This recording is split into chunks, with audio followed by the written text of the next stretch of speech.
sometimes people come up to me and they say, well, thanks, I saw you on TV and you're doing a good job.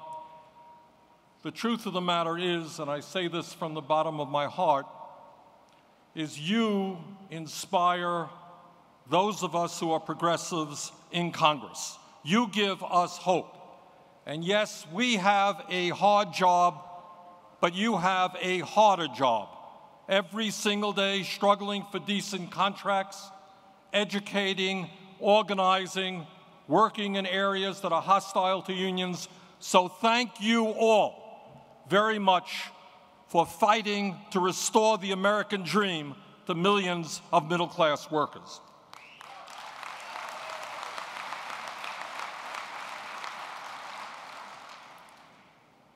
Politics, in fact, is not all that complicated.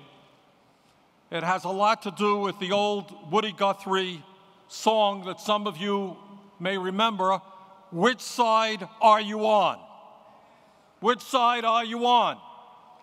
Are you on the side of millionaires and billionaires who have never had it so good?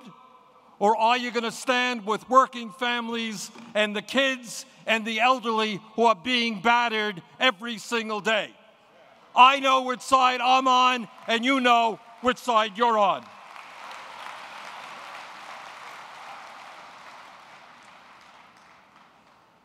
These are tough times in our country. This is a pivotal moment in the history of America.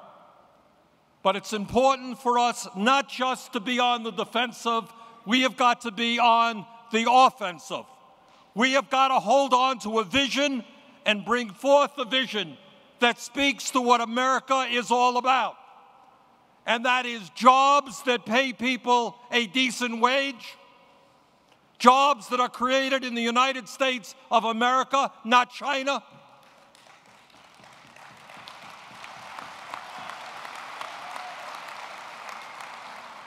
The right of workers to join a union without employer harassment.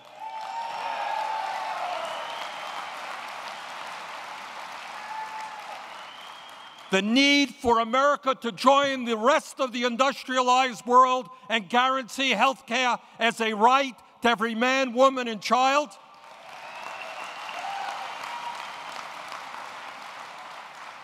The need to end the international embarrassment of this country having the highest rate of childhood poverty in the world. That's our agenda, an agenda for working families, not for corporate executives.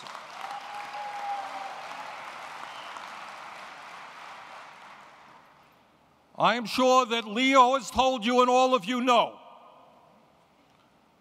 that it is the trade union movement and great unions like the Steelworkers that have helped create the middle class in this country. Nothing happens by accident. Frederick Douglass, the great abolitionist, told us 100+ years ago, nothing happens without struggle. There was a time in America where if you were a working person, you did not have the right to vote. And frankly, there are those who want to take us back to those days. But workers said, no, we believe in democracy. Everybody is going to have the right to vote, men, women, and people of color.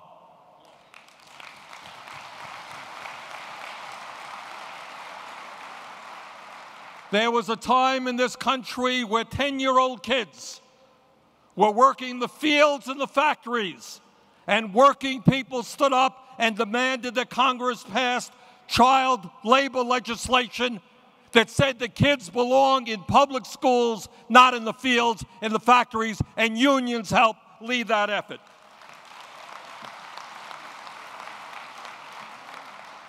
There was a time when workers got beaten up and killed because they tried to organize their brothers and sisters, and unions went to the Congress and said, we're going to have labor legislation in this country so the workers can exercise their constitutional right of assembly and collective bargaining and strong unions.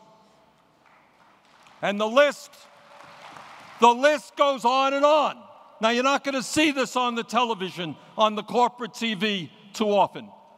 But who do you think helped lead the fight for Social Security, for Medicare, for Medicaid, for the minimum wage, for the 8-hour day, for affordable housing, and so many other programs that are life and death for working people? It was the trade union movement.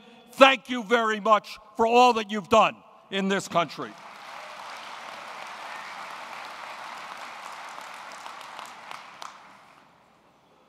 That was yesterday, and today is today. And what we understand today, in this pivotal moment in American history, is that there are those, including many millionaires, billionaires, corporate leaders, and their right-wing political allies, who want to undo every single gain that working people have accomplished over the last 80 years. There is a war going on in this country, and I'm not speaking about Afghanistan and Iraq. I'm talking about the war taking place against working families in this country.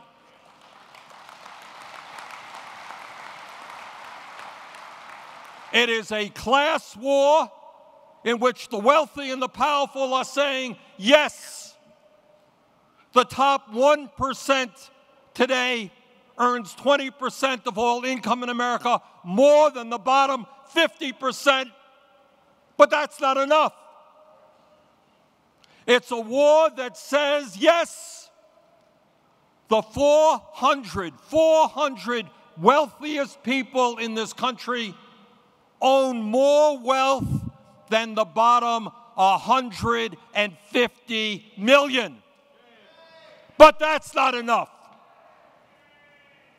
It's a war that says, yes, in a recent 25-year period, the top 1% earned 80% of all new income created in America, but that's not enough. What we are dealing with right now is a ruling class in this country who in many ways act like alcoholics and drug addicts. They cannot get enough, no matter how many children live in poverty, no matter how high the unemployment numbers are. They want more and more and more. And I say, enough is enough.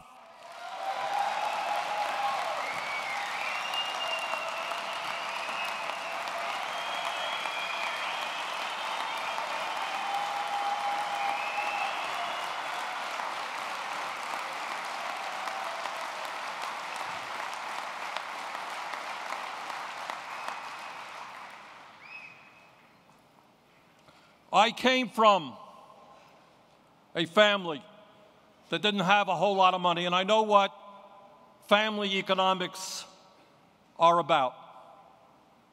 And I know that in a democratic, civilized society, the function of government is to represent all of the people and not just the wealthy and the powerful and the campaign donors and the big lobbyists.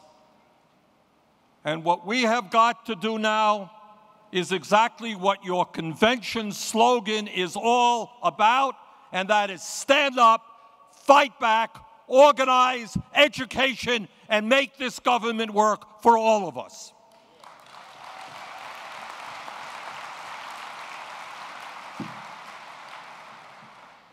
Now let me talk a little bit about what is in fact really going on economically in this country. You read in the papers that official unemployment is 9.1%.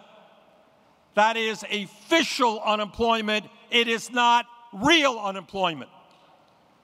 When you add those people who have given up looking for work because there's no work to find, When you add to those numbers those workers who want to work 40 hours a week and are working 20 hours a week, you're looking at over 16% unemployment, 25 million workers who need jobs. And I say, yes, deficit reduction is important and it has to be done in a fair and responsible way. But what is even more important is that we have got to create tens of millions of jobs, and we've got to do it right now.